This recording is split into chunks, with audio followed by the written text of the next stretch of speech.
el segundo análisis que tenemos que hacer en este caso respecto a la inclusión de las mujeres en el espacio público se refiere o lo vamos a vincular con las ideas que surgen en el primer feminismo, la primera ola feminista, que es llamado el feminismo ilustrado, ¿sí? Eh, la consigna de esta primera ola feminista es esta, es la siguiente. Eh, Cómo las mujeres, ¿sí?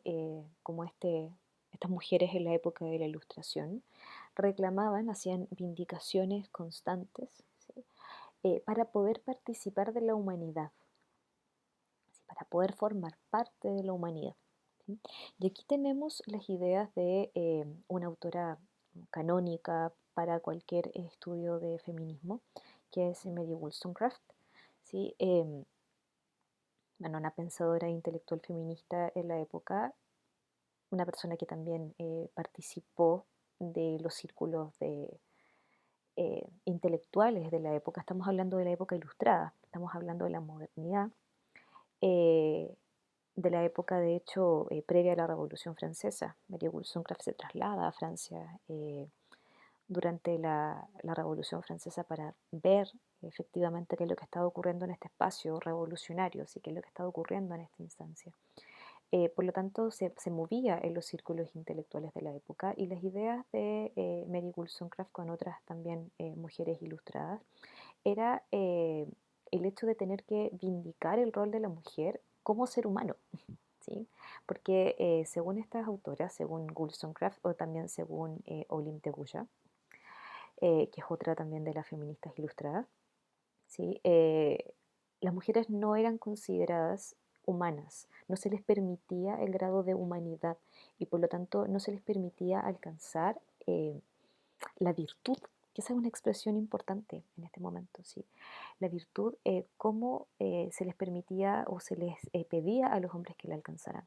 Por lo tanto, finalmente a las mujeres, al impedírsele la educación, al impedírsele el espacio de derecho, al impedírsele el hecho de ser considerada como seres pensantes y no solamente seres importantes en términos biológicos, ya sea reproductoras o sensibles o emocionales, sino también al impedírseles ser consideradas como personas racionales e intelectuales, lo que se le está impidiendo finalmente es formar parte de la humanidad. ¿Sí? Eh, Dentro de esta situación, en la época de la Revolución y en la época de la Ilustración, ¿sí?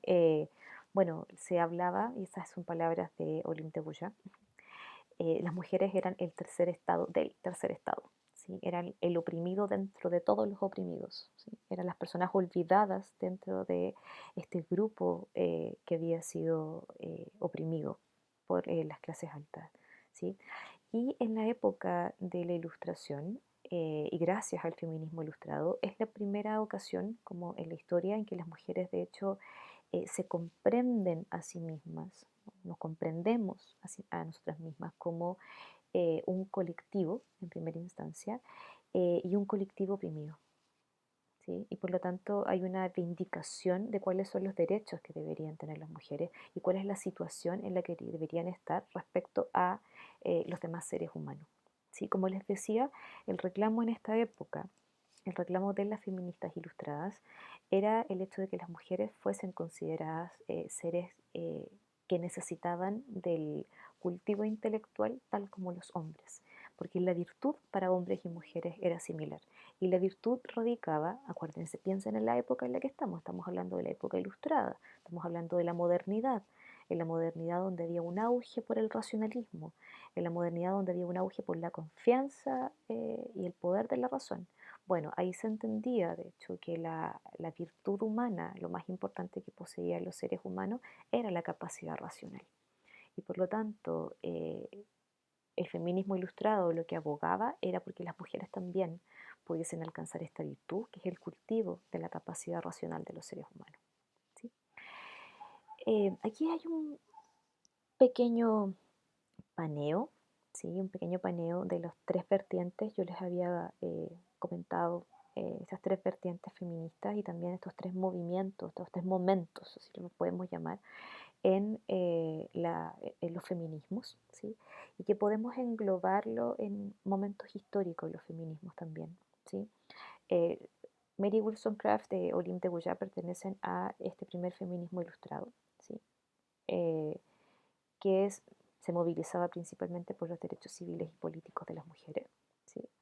Eh, donde aquí se consideraba la importancia entre ser humana y ser ciudadana, ¿sí?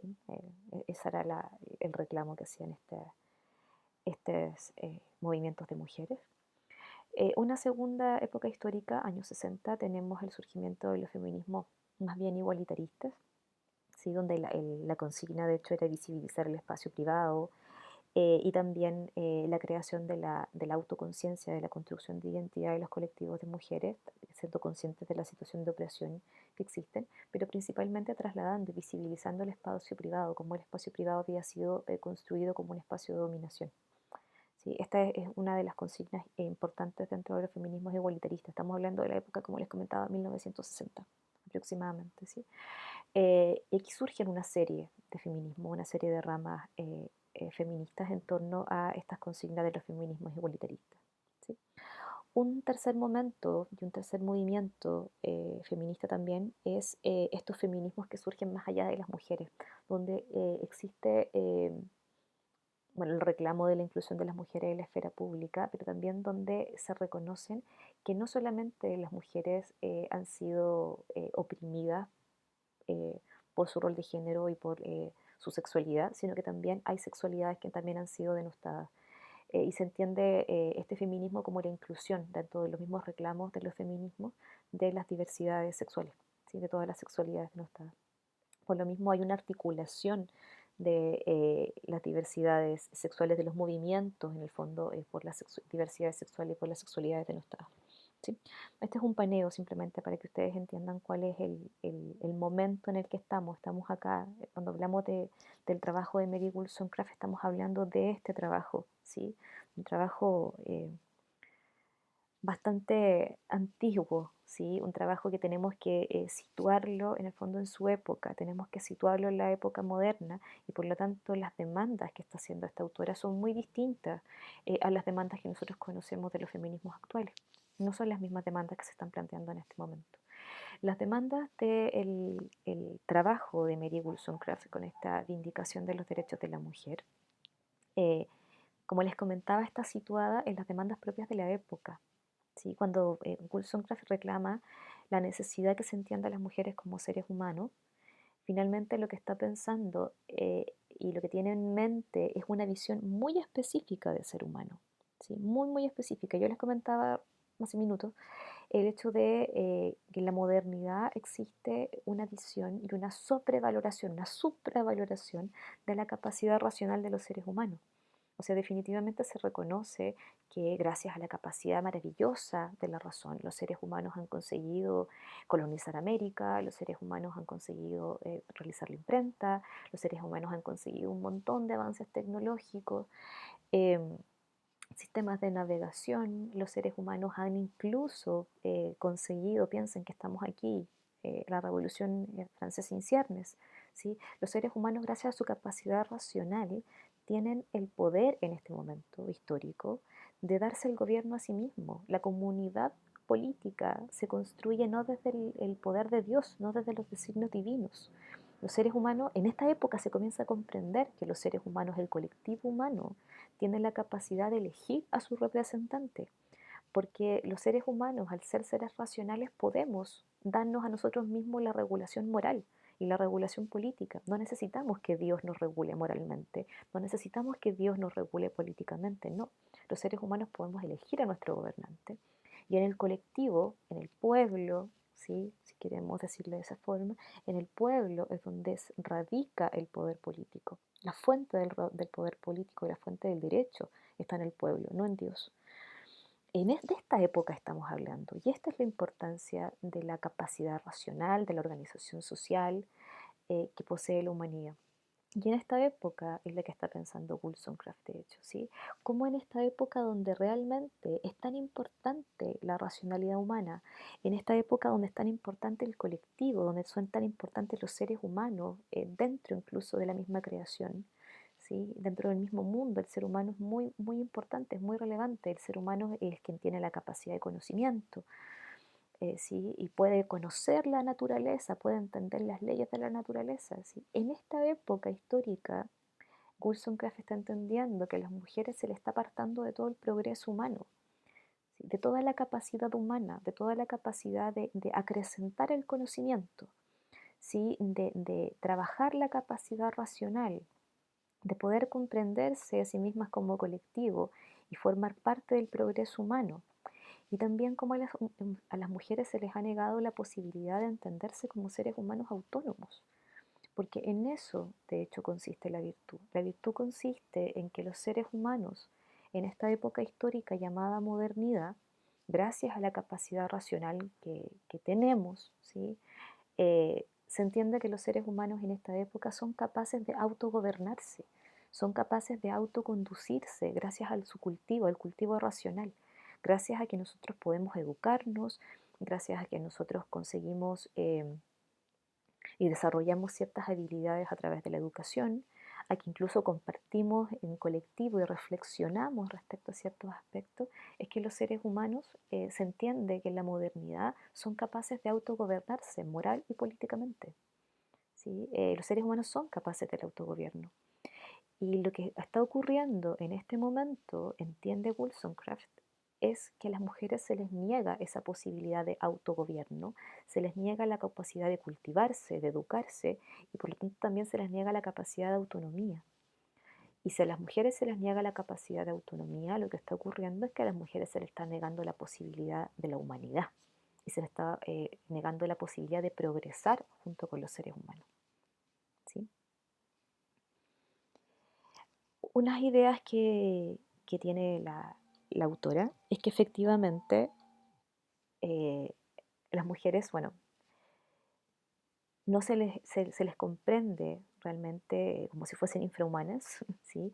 En la medida en que las mujeres no se les prepara y no se les educa correctamente, no se les educa como humanos, ¿sí? Se entiende de esta forma que se les está tratando no como humanas, se les están tratando como seres infrahumanos, ¿sí? En la medida en que se les entiende como seres humanos mal educados, ¿sí? Y además también las mujeres somos humanas. Si las mujeres se nos llegara a reconocer como seres humanos, ¿sí? Se nos llegara a comprender efectivamente como seres humanos, bueno, lo que debería entenderse que las mujeres alcanzaríamos el mismo tipo de virtud, el mismo tipo de autonomía finalmente, que alcanzan los hombres. Como a las mujeres no se las entiende o no se las trata, mejor dicho de esta forma, no se las trata como seres humanos, bueno, las mujeres efectivamente no conseguimos la misma virtud que consiguen los hombres. En cambio, lo que ocurre con las mujeres, como lo entiende Wollstonecraft al menos, es que las mujeres de hecho se presentan tremendamente frágiles. ¿Sí? Lo que se resalta en las mujeres es su fragilidad y no la fortaleza humana que debería rescatarse en ellas. ¿Sí? Dice, desde la infancia se les dice a las mujeres, y lo prenden del ejemplo de sus madres, que un pequeño conocimiento de la debilidad humana, denominado justamente astucia, un genio suave, obediencia externa y una atención escrupulosa a una especie de decoro pueril, les obtendrá protección del hombre. Y si son hermosas, no se necesita nada más, al menos durante 20 años de sus vidas. ¿Sí? Eh, Esta forma de entender la realidad de las mujeres lo que hace es destacar aspectos que finalmente terminan apartando a las mujeres de la virtud humana, terminas apartando a las mujeres de esta senda que significa el progreso y la colaboración al progreso de la humanidad. ¿Sí? En cambio, lo que hace es que las mujeres se refugien en ciertos aspectos de sí mismas, ¿sí? Como el aspecto físico, y de hecho hay que destacar mucho en esta frase la noción de la obediencia externa. ¿Sí? A las mujeres se les sobreinfantiliza. En la época de la obediencia, ¿sí? La época de la obediencia es la época, incluso en el desarrollo más primario intelectual de los niños tenemos el momento en que los niños solamente obedecen las normas externas, ¿sí?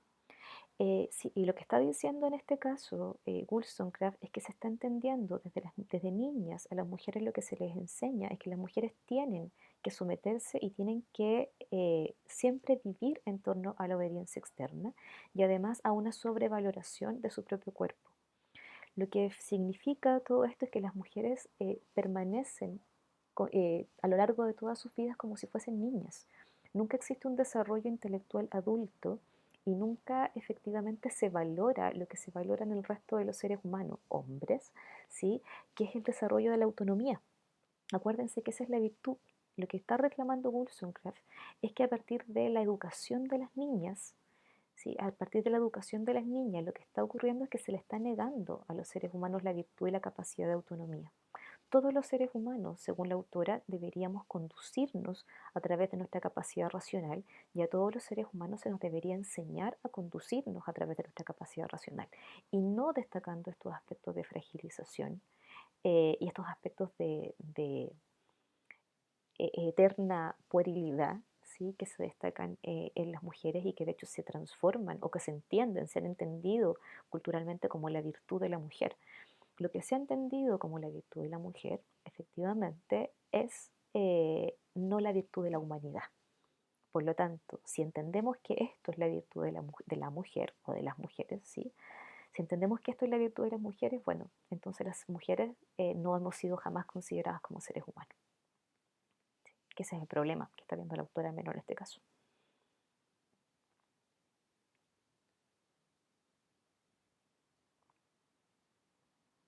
Y aquí destaca, la virtud es una sola y no difiere en calidad en el caso de los hombres o de las mujeres. Lo que difiere de virtud en cada caso es el grado que se tiene. ¿Sí? Los hombres han aumentado esta inferioridad hasta situar a las mujeres casi bajo la categoría de las criaturas racionales. Y esta es una frase tremendamente interesante, porque lo que nos está diciendo la autora es que efectivamente la virtud humana, ¿sí? Es una sola. La virtud humana consiste en regularnos racionalmente, autorregularnos racionalmente, ser seres humanos autónomos. ¿Sí? Sin embargo, esta virtud no la poseemos de la misma forma los hombres y las mujeres. Se revela esta virtud de forma distinta en hombres y mujeres. ¿Sí? No es igual, no somos iguales los hombres y las mujeres. Es algo que está reconociendo acá Wollstonecraft. Sin embargo, lo que Wollstonecraft está diciendo es que esta diferencia, ¿sí? Esta diferencia entre los hombres y las mujeres, los hombres la han explotado. Los hombres la han explotado tanto que han dejado ver o han situado a las mujeres, ¿sí? En una categoría infrahumana. Las han apartado o han comprendido a las mujeres como seres fuera de las criaturas racionales. La han animalizado, la han infantilizado, ¿sí? Que también es una forma de presentarlo en este caso. ¿Sí? Y por lo tanto, la diferencia, lo que han hecho el hombre es explotar la diferencia y por lo tanto decir que existe una diferencia abismal, una diferencia de naturaleza realmente entre hombre y mujer, ¿sí? Una diferencia de naturaleza tan grande que los hombres simplemente pueden alcanzar la virtud humana, en cambio las mujeres tienen que situarse en un espacio de criaturas no racionales, es decir, de criaturas inferiores, entendiendo también la lógica de la época. ¿Sí? Y esta es la noción principal que abarca el texto, que efectivamente hay que educar a las mujeres como seres humanos, ¿sí? En las facultades y disposiciones racionales, para que las mujeres alcancen el gobierno de sí mismas, la autonomía, y abandonen el plano de la heteronomía, es decir, el plano de las obediencias externas. Esta es la definición que en la lectura aparece respecto a la virtud, y este es el reclamo que hace la autora en este punto. ¿Sí? Eh, es importante entender, y por qué destaco la lectura de Wollstonecraft en este caso, porque si hay algo que tenemos que reconocer, es que las mujeres no hemos pertenecido en gran parte de la historia a la humanidad. Y eso es algo que Wollstonecraft lo presenta. Estamos hablando 1700, ¿sí? Revolución Francesa. Esta época es la que estamos hablando, la época que está hablando Wollstonecraft, ¿sí? Finales del 1700, de hecho. Y tenemos que reconocer que en este momento Wollstonecraft reclamaba por la pertenencia de las mujeres a la humanidad, pero también tenemos que entender que lo que hoy en día entendemos por humanidad no está pensado y no está considerado desde la perspectiva de las mujeres. Por lo tanto, la lucha por la pertenencia de las mujeres a la humanidad es una lucha que tenemos hasta el día de hoy. Lo que se considera humano no incluye la perspectiva de las mujeres, porque toda la lectura que se hace respecto de la humanidad es una lectura que se ha hecho a partir de esta falacia del todo por la parte. Y esta falacia significa que lo que se ha entendido por humanidad realmente es lo que se entiende por una parte ínfima de la humanidad y se ha extrapolado a la realidad de todos los seres humanos. Y esta parte ínfima de la humanidad que ha entendido y que nos ha dado los lentes, el prisma desde el cual observamos el mundo el día de hoy, no está compuesto por mujeres. Por lo tanto, el mundo, la lectura que tenemos del mundo, no incluye la visión de las mujeres. Todavía esta lucha que tenía Wollstonecraft, porque las mujeres perteneciéramos a la humanidad, es una lucha que aún hoy en día continúa existiendo. ¿Sí? Y de eso hablamos cuando hablamos de la institucionalización del androcentrismo. No nos damos cuenta. Durante mucho tiempo no nos hemos dado cuenta que las mujeres no pertenecemos a la humanidad. Y hablamos de los derechos humanos y hablamos de la humanidad como si realmente perteneciéramos a ella. Pero lo que ocurre es que bajo este disfraz de la humanidad lo que se ha realizado es la institucionalización del androcentrismo. Bien, compañeros y compañeros, espero que hayan disfrutado del texto de Mary Beard, que es muy entretenido, y espero que hayan comprendido el tema de la clase de hoy.